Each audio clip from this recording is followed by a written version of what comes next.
వడ తీసుకురాపో. అలాగే అమ్మగారు.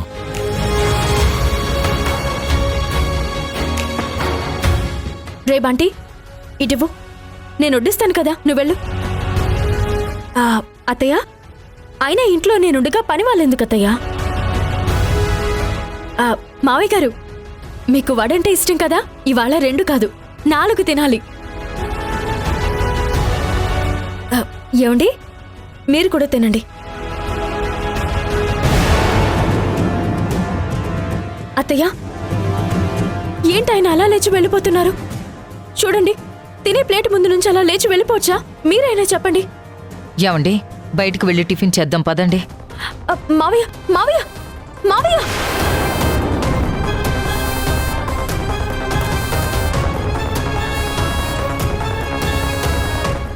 Mounika, sorry sister.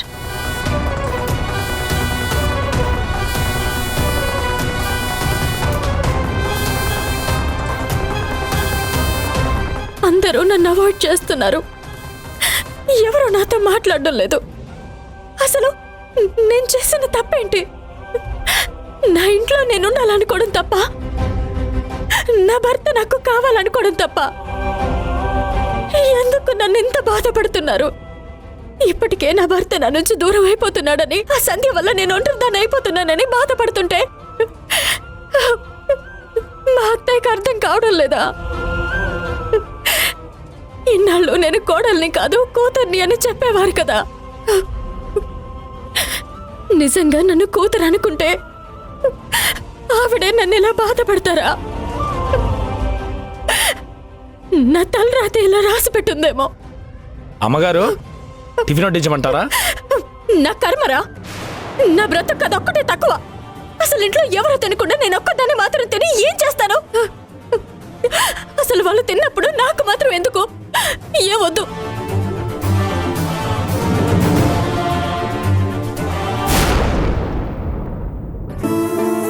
శ్రీజకి చదువు మీద తప్ప దేని మీద ధ్యాసే ఉండదు.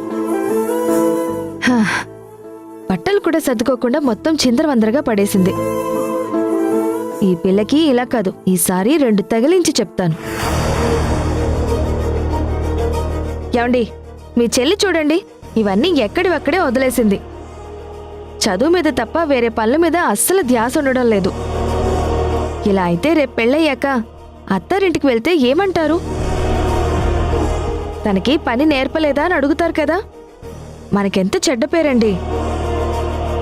రేపటి నుంచి శ్రీజకి చదువుతో పాటు పని కూడా నేర్పిస్తాను. ఏంటి సంధ్య ఇవి? ఏంటి అని అడుగుతారేంటండి? డబ్బులు కనిపించట్లేదా? అవి నారాయణకిచ్చి సరుకులు తీసుకురమ్మని చెప్పాను కదా, మళ్ళీ నాకు చూపిస్తున్నారేంటి? అదే అడుగుతున్నాను, ఈ డబ్బులు ఎలా వచ్చాయి? అబ్బా, ఇప్పుడు వాటి గురించి ఎందుకండి? మన అవసరాలు తీరుతూ ఉంటే ఆనందించాలి కానీ అలా ఆరా తీస్తున్నారేంటి? మీరు వెళ్ళి నారాయణ గారికి ఇచ్చి సరుకులు తీసుకొస్తారా, లేదా ఈ పనులన్నీ పూర్తయ్యాక నన్నే వెళ్ళి డబ్బులు కట్టి సరుకులు తీసుకురమ్మంటారా? అసలు ఏం జరుగుతుంది సంధ్య? రాత్రికి రాత్రి ఇంత డబ్బు నీ దగ్గరికి ఎలా వచ్చింది? అమ్మకి మందులొచ్చాయి, చెల్లి ఫీజుకి డబ్బులొచ్చాయి, సరుకులకు కూడా డబ్బులొచ్చాయి. షాపు తగలబడిపోయి రాత్రి వరకు చేతిలో చిల్లి గవ్వ కూడా లేకుండా మనం బాధలో ఉంటే ఇంత అకస్మాత్తుగా నువ్వు డబ్బులిచ్చి హడావిడి చేస్తున్నావు, అన్ని అవసరాలు తీరుస్తున్నావు. ఎలా? అబ్బా, వదిలేమని చెప్తున్నాను కదండి. ఇంట్లో నాకు చాలా పనులున్నాయి, ఈ డబ్బు ఎలా వచ్చింది అన్నది ఆలోచించొద్దు. ఆగు సంధ్య, చెప్తావా లేదా? ఏంటండి మీరు ఈ మధ్య మరీ మొండిగా తయారవుతున్నారు. ప్రతిదీ భూతద్దంలో పెట్టి చూస్తున్నారు. ఇంట్లో నాకు చాలా పనులున్నాయి. ఆగు సంధ్య, నువ్వు చెప్పకపోతే నా మీదొట్టే. ఏమైంది సంధ్య చేతికి? సడన్ గా నొప్పి అంటున్నావేంటి? ఆహా, ఏం లేదు. ఏది నాకు చెయ్యి చూపించు. ఏం లేదంటున్నాను కదా. చూపిస్తావా లేదా? వదిలేయండి. చూపిస్తావా లేదా?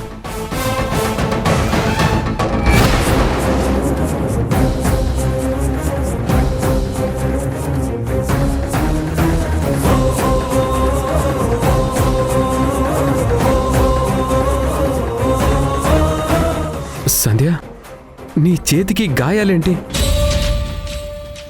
ఏదో జరిగింది, చెప్పు సంధ్య, అసలేంటిదంతా? ఎందుకండి ఇంతలా ఒత్తిడి చేస్తారు? ఏం లేదన్నాను కదా. ఇంట్లో పనులు చేస్తూ ఉంటే చేతికి గాయాలయ్యాయి. సంధ్య,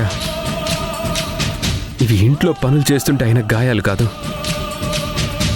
నువ్వు చెప్పకపోతే నిజంగా నా మీదొట్టే. చెప్పు, ఈ గాయాలు ఎలా అయ్యాయి? ఈ డబ్బు ఎలా వచ్చింది? మీరనుకున్నట్టు ఈ డబ్బు రాత్రికి రాత్రే వచ్చింది. కానీ ఇది అప్పు చేస్తే రాలేదు, కష్టపడితే వచ్చింది. కష్టపడ్డావా? ఏం చేశావు? చెప్పు సంధ్య, ఏం చేశావు?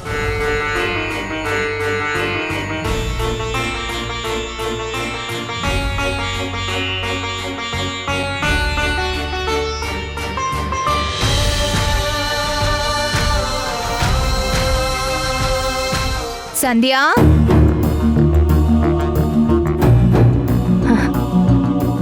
ఇదిగోండి.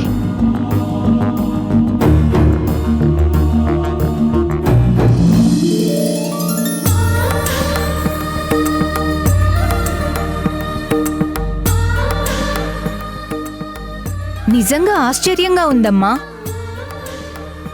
నువ్వు మాటైతే ఇచ్చావు గాని సమయానికి అందించగలుగుతావో లేదో అన్న భయం ఉంది. నేను మా పిన్నిగారి దగ్గర మాట పడాల్సి వస్తుంది అనుకున్నాను. మొత్తానికి మాట నిలబెట్టుకున్నావు. ఇదిగో అమ్మా, నువ్వు అడిగినంత దానికంటే కొంచెం ఎక్కువే ఇస్తున్నాను. వద్దంటీ. అమ్మా, రాత్రంతా నిద్రపోకుండా ఎంతో కష్టపడి ఇంత పనిచేశావంటే నీకెన్ని అవసరాలున్నాయో నాకు అర్థమవుతుంది. నేనేం అదనంగా ఇచ్చింది లేదమ్మా. ఇది నీ కష్టానికి ఫలితం అంతే. తీసుకో అమ్మా.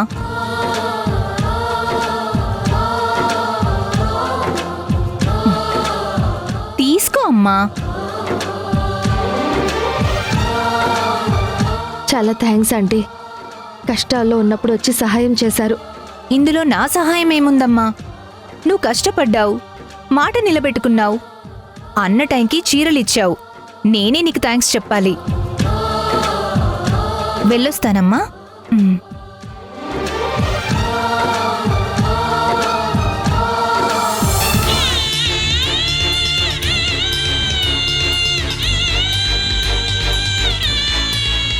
సంధ్య, సంధ్య, అత్తయ్య. ఏదమ్మా నీ చేతులు చూపించు. పర్లేదు అత్తయ్య. చూపించమంటున్నానా?